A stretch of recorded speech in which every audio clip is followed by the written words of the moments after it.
Today's अपन लोग पढ़ने वाले मियोन G-2 एक्सपेरिमेंट के बारे में। तो हाल ही में एक एक्सपेरिमेंट हुआ मियोन G-2। तो ये एक्सपेरिमेंट क्या है और कहा जा रहा है कि फिफ्थ फंडामेंटल फोर्स आने वाला है। तो ये अभी तक हम लोगों ने कितने फोर्सेस पढ़े हैं? 4 फोर्सेस पढ़े हैं। पहला होता है electrostatic force, gravitation force, weak nuclear force and strong nuclear force. तो ये 4 फोर्सेस के अलावा भी एक फोर्स आने वाला है। ये क्या बात हुई भैया? एंड ये मियोन G-2 एक्सपेरिमेंट क्या है? ये जो पूरा कॉन्सेप्ट है आज हम लोग कवर करने वाले हैं। तो ये जो मियोन G-2 एक्सपेरिमेंट है इसको पहले देखते हैं, एकदम एक एक तरीके से इसको तोड़ते हैं। मियोन G-2, तो ये मियोन क्या है? मियोन एक प्रकार का सब एटॉमिक पार्टिकल होता है इलेक्ट्रॉन की तरह, जिसका वेट होता है 207 टाइम्स हैवियर देन इलेक्ट्रॉन। जो मियोन है वो एक हाईली अनस्टेबल पार्टिकल है। पार्टिकल आपने देखे हैं, जैसे क्या हुआ, इलेक्ट्रॉन, प्रोटॉन, फोटॉन, ये क्या होते हैं? पार्टिकल्स होते हैं। तो इसी तरीके एक मियोन भी एक क्या है? सब एटॉमिक पार्टिकल, एटम्स का एक पार्टिकल है। तो मियोन हैवियर होता है 207 टाइम्स, बहुत ही ज़्यादा हाईली अनस्टेबल होता है। और क्या क्या प्रॉपर्टीज़ होती हैं धीरे धीरे हम लोग सभी को देखने वाले हैं। और इसका फिफ्थ फंडामेंटल फोर्स से क्या रिलेशन है तो वो समझने वाले हैं। तो मियोन समझ में आया कि मियोन G-2 में मियोन क्या है। अब देखते हैं जी। तो ये जो G है ये कोई ग्रेविटी के लिए स्टैंड नहीं की हुई है।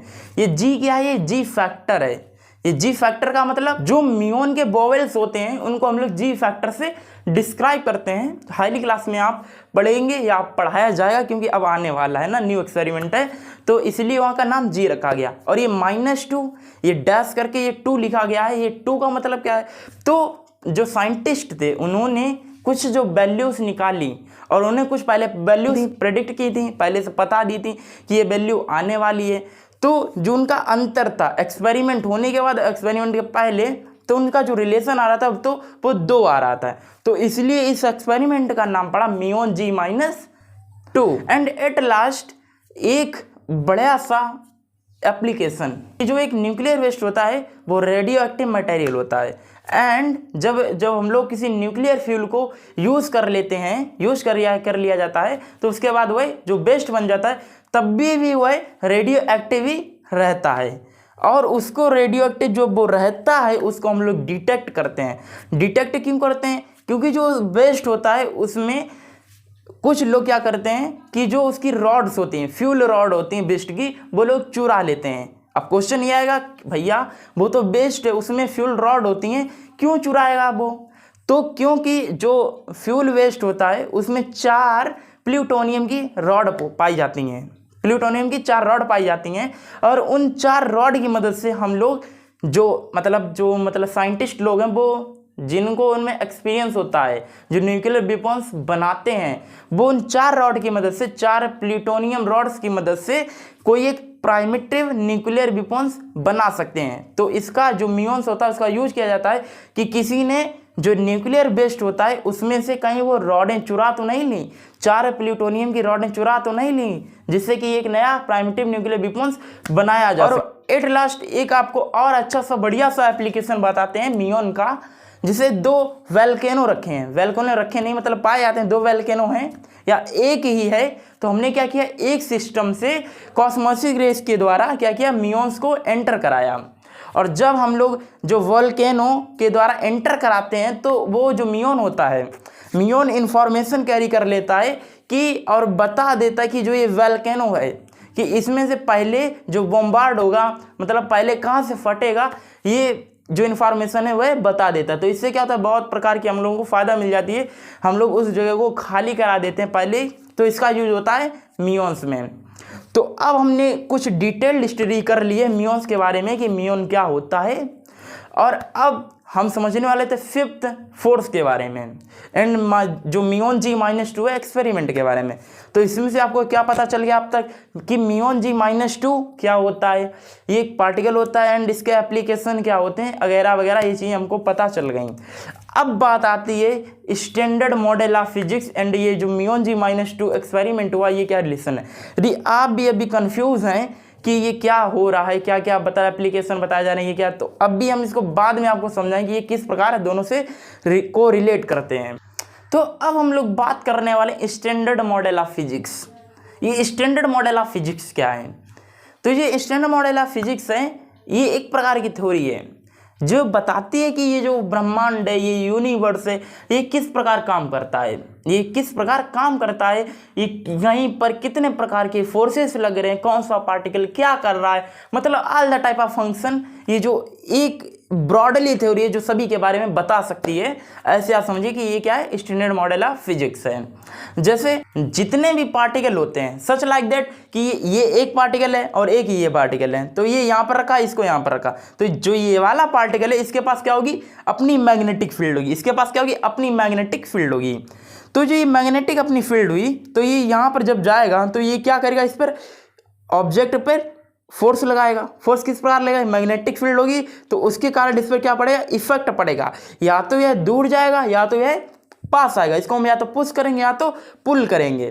तो ये क्या हुआ, इसके पास मैग्नेटिक फील्ड, ये दूसरा ऑब्जेक्ट, इसके ऊपर इसने पुश किया या पुल किया।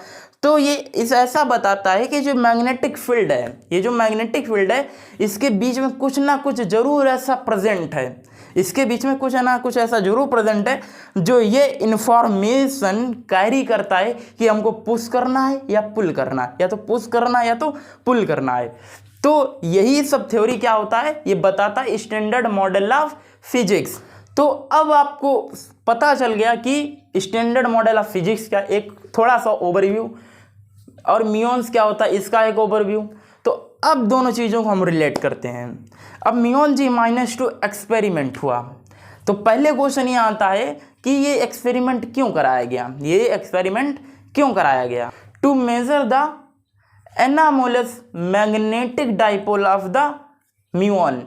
जो एनामोलस मैग्नेटिक डाइपोल होता है म्यून का, उसको मेजर करने के लिए। डाइपोल प्लस माइनस चार्ज, उसको हम लोग क्या कहते हैं, डाइपोल आप पढ़ेंगे या तो आप पढ़ चुके होंगे। तो इसको जो ये मैग्नेटिक नेचर होता है एनाम इसका म्यून्स का, इसको मेजर करने के लिए एक म्यून G-2 एक्सपेरिमेंट कराया गया।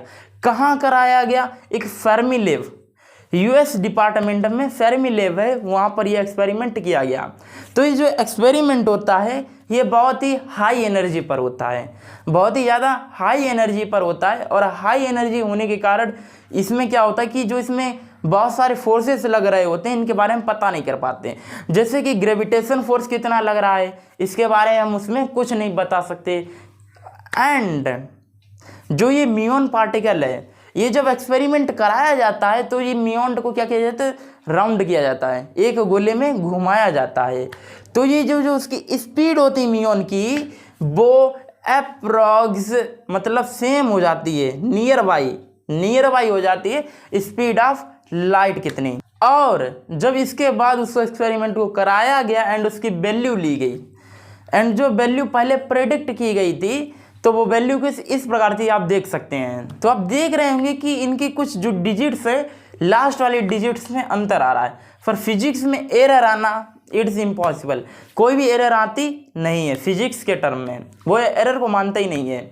तो तब के जब 2001 में जब ये एक्सपेरिमेंट कराया गया था, तब ये कहकर टाल दिया गया कि शायद हमारे इंस्ट्रूमेंट में गलतियाँ हुई होंगी, या तो हमारी एरर्स में मिस्टेक हुई होगी, तो यही वगैरह वगैरह कहकर टाल दिया गया कि ये ऐसा है। तो अब जाकर जब ये एक्सपेरिमेंट हुआ, तब जाकर भी ऐसी ही कुछ वैल्यू आई। तब अब क्या हुआ कि अब हम इसको क्या करते हैं, जो वैल्यूज आई हैं अब इनको रिलेट करते हैं standard model of physics. Standard model of physics ये कहता है कि जो जितनी भी चीज़ें हो रही हैं यहाँ पर, उसके बारे में हम लोग कैपेबल हैं, उसके बारे में वो जो स्टैंडर्ड मॉडल ऑफ फिजिक्स है वो कैपेबल है बताने के लिए। तो उससे ये पूछा गया कि बताओ भैया कि ये जो हमारी डिस्पेरेंसी आ रही है, वैल्यूज़ में जो डिस्पेरेंसी आ रही है वह क्यों आ रही है। तो इसका एक थोड़ा सा मतलब ओवरव्यू मिला है कि शायद जब किसी इंस्ट्रूमेंट में, एक आपको फैक्ट बताते हैं कि फिजिक्स में जब कोई एक्सपेरिमेंट 45,000 टाइम्स किया जाता है और उसमें जब एक बार एरर आती है, तब वो मान लिया जाता है कि शायद इसमें इंस्ट्रूमेंट में एरर होगी। तो इतना कुछ देखा जाता है, 45,000 बार उसमें एक बार एरर। तो उससे स्टैंडर्ड मॉडल ऑफ फिजिक्स से पूछा गया कि बताओ कि इसमें क्या हुआ, तो ये इसमें क्या हम कुछ मिस कर गए, क्या कोई ऐसी चीज़ थी जो हमने इसमें नहीं लगाई, कोई ऐसा फार्मूला तो जो हमने इसमें यूज़ नहीं किया, या तो मेरा इंस्ट्रूमेंट में गलत था, क्योंकि हमने तो भाई साहब बहुत बार इसको ट्राई किया, तो ये सब हुआ जाकर। तो उसमें ये कुछ पता चल रहा है कि शायद कोई एक दूसरा फोर्स है जो इसके ऊपर एक्ट कर रहा है, जिसके कारण ये वैल्यूज़ में डिस्पेरेंसी आई है। तो ये था पूरा ओवरव्यू कि जो म्यूऑन G-2 एक्सपेरिमेंट अब बहुत ज़्यादा वायरल हो रहा है, और इसके बारे में सब लोग जानना चाहते हैं कि म्यूऑन G-2 एक्सपेरिमेंट है क्या, और ये स्टैंडर्ड मॉडल ऑफ फिजिक्स से कैसे रिलेशन करता है। और इसके बाद में हमने आपको बहुत ज़्यादा म्यूऑन G-2 के बारे में भी इंफॉर्मेशन दे दी। अगर आप में इस वीडियो के माध्यम से कोई भी थोड़ा सा आपके माइंड में ग्रोथ हुई है, आपके नॉलेज में ग्रोथ हुई है, तो हमारे लिए बहुत बढ़िया बात रहेगी, और हम आपके लिए इसी प्रकार के वीडियो बनाते रहे। तो अंत में ज़रूर बताइएगा कि वीडियो आपको कैसा लगा, और अंत में मैं यही कहना चाहूँगा कि आप सब सफल हों। धन्यवाद, बाय बाय, मिलते हैं अगले वीडियो में।